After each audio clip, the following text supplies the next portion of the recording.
Friends, कैसे हैं आप सभी का बहुत बहुत स्वागत है मेरे चैनल माई लीगल अड्डा पे। आज का विषय है भारतीय संविधान अधिनियम 1872। तो बिना वक्त गवाए चलिए शुरू करते हैं आज के इस लेक्चर को।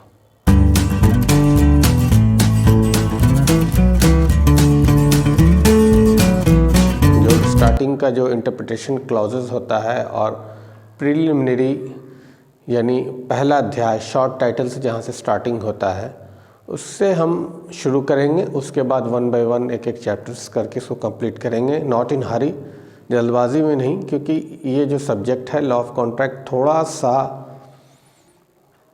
अपने आप में सस्पेंस और थोड़ा सा कंफ्यूजिंग रहा है हमेशा से। जब आप स्टूडेंट होते हैं, इवन आप पास आउट हो जाते हैं, तो फिर भी कुछ ना कुछ ऐसे कॉन्सेप्ट्स होते हैं, कुछ ऐसी सी बातें होती हैं जो आप उसको क्लियर करने में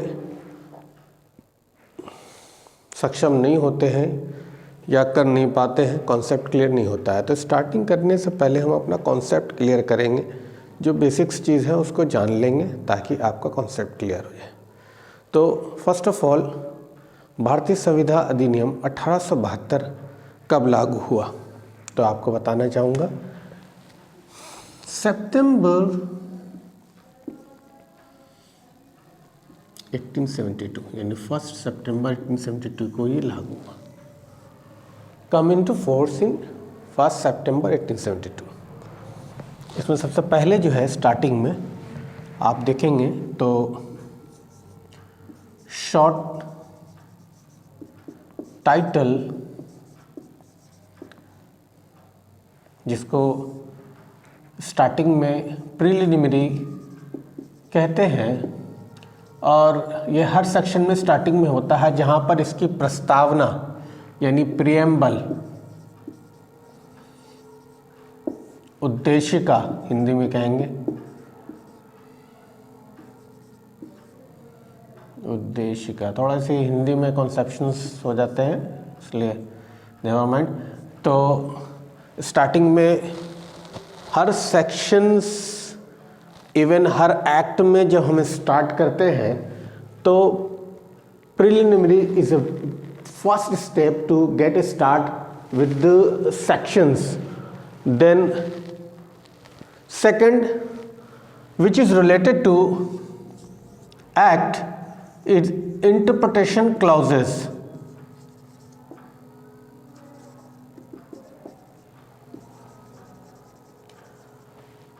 यानी इस एक्ट से जुड़े ऐसे शब्द, ऐसे शब्दावली जिनका बिगिनिंग टू एंड तक यूज है। So we have to know कि इन सारे शब्दों का, सारे वर्ड्स का आपस में क्या तालमेल होता है, और even an act there is a must all the related words will be cleared. First of all, we know that Indian Contract Act, which is known in Hindi संविदा।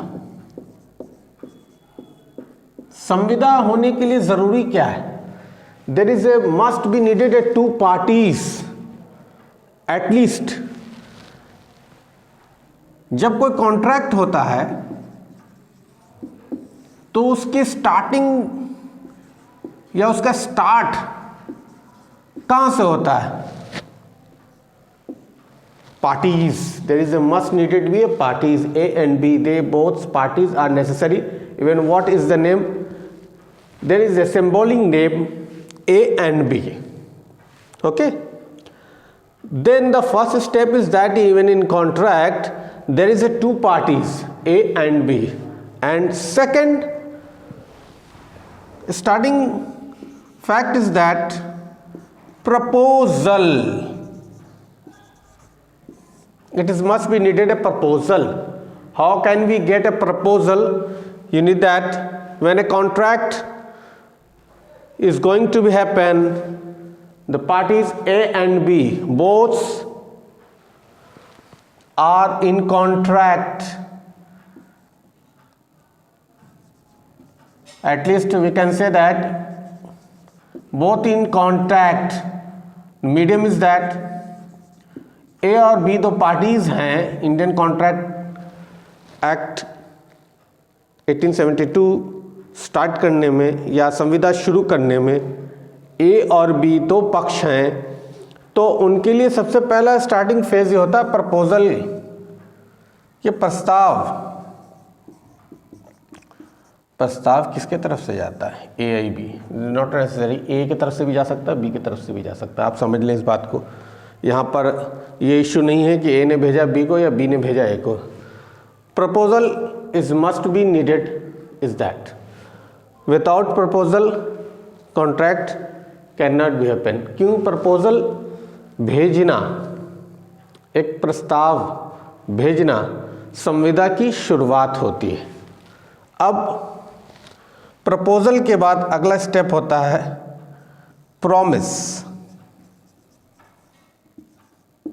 मीन्स वचन कर्ता, यानी जो वचन देता है कि I am going to doing this with that criteria, are you ready for doing that contract with me in that condition, वो प्रस्ताव भेजता है और उस प्रस्ताव में ये कहता है कि हम आपको सारे बेसिक्स और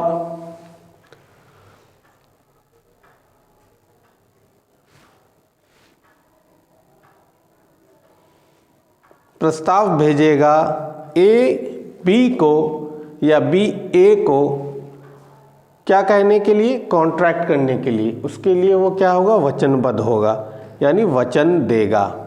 ठीक है, तो यहाँ पर पहला स्टेप है प्रपोजल, सेकंड है प्रॉमिस। अब थर्ड स्टेप है प्रॉमिसेस, यानी वचन ग्रहीता। यानी जो प्रॉमिसेस को एक्सेप्ट करता है। Even promises is going to be accept, this is called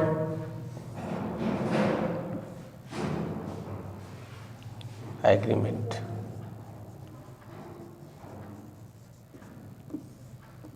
करार।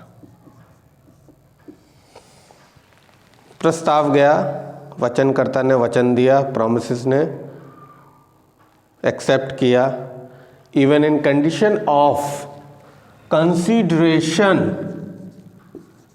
यानी प्रतिफल के साथ। Without consideration there is no agreement, ये याद आपको रखना होगा। बिना कंसीडरेशन यानी प्रतिफल के एग्रीमेंट नहीं हो सकता। There is must be needed a consideration. Then if agreement is enforceable by law, यानी ऐसा एग्रीमेंट जो विधि द्वारा परिवर्तनीय हो, यानी विधि द्वारा उसको लागू किया जा सके। यानी हम ये कहेंगे कि ऐसा कॉन्ट्रैक्ट जिसको विधि के अनुरूप उसका अनुपालन कराया जा सके, वो वैलिड है, वरना वॉइड है, शून्य है। एज एग्जाम्पल आप समझ लेते हैं, ए बी से कॉन्ट्रैक्ट करता है to open an restaurant. Even that condition, एक क्राइटेरिया रखा जाता है कि हम कितने तरीके की शेयरिंग्स करेंगे पार्टनरशिपिंग में, और उस पार्टनरशिपिंग में हमारी क्या क्राइटेरिया होगी। That is a legal business, ये एक लीगल बिजनेस है, और इसके लिए अगर एग्रीमेंट हो रहा है तो उसको इन्फोर्सेबल करने के लिए लॉ की ज़रूरत होगी, और लॉ के थ्रू उसको इन्फोर्सेबल कराया जा सकता है। In that condition there is a consideration must be needed. Consideration बहुत ज़रूरी है इन दोनों के मामले में कि इन दोनों को एक दूसरे से क्या फ़ायदा हो रहा है, प्रतिफल क्या मिल रहा है। Even what is the consideration with both the parties A and B to open an restaurant. Secondly, In what condition there is a void? Very simple, in very easy language, which cannot be permitted by law in India. That kind of contract is a void. In very simple language I will say that ऐसी संविदा जिसको करने के लिए कानून यानी विधि इसकी आज्ञा नहीं देता है, ऐसे सभी करार शून्य हैं जो इन्फोर्सेबल लॉ के थ्रू नहीं हो सकते। ठीक है, अब एक टर्म्स आता है इसी प्रिलिमिनरी और शॉर्ट टाइटल यानी प्रारंभिक उद्देशिका में, रेसिप्रोकल कंसिडरेशन। रेसिप्रोकल कंसिडरेशन किसे कहेंगे? रेसिप्रोकल कंडीशन ये कहेंगे कि both the parties and A and B have, both the parties A and B have a consideration for both, यानी एक दूसरे के लिए कंसिडरेशन उपलब्ध हो तो रेसिप्रोकल कंसिडरेशन होगा, यानी दोनों को कोई ना कोई प्रतिफल मिल रहा हो, कोई लाभ मिल रहा हो। In simple language is that reciprocal consideration. ये हमारा स्टार्टिंग था 1 and 2, section 1 and 2, which is goes to be a preliminary and basics. And now in the next lecture we are going to discuss section 3, which is going to communication. Now we have going to end this lecture with the all these points. Now we are going to move on the next lecture with the next sections in this particular series of Indian Contract Act.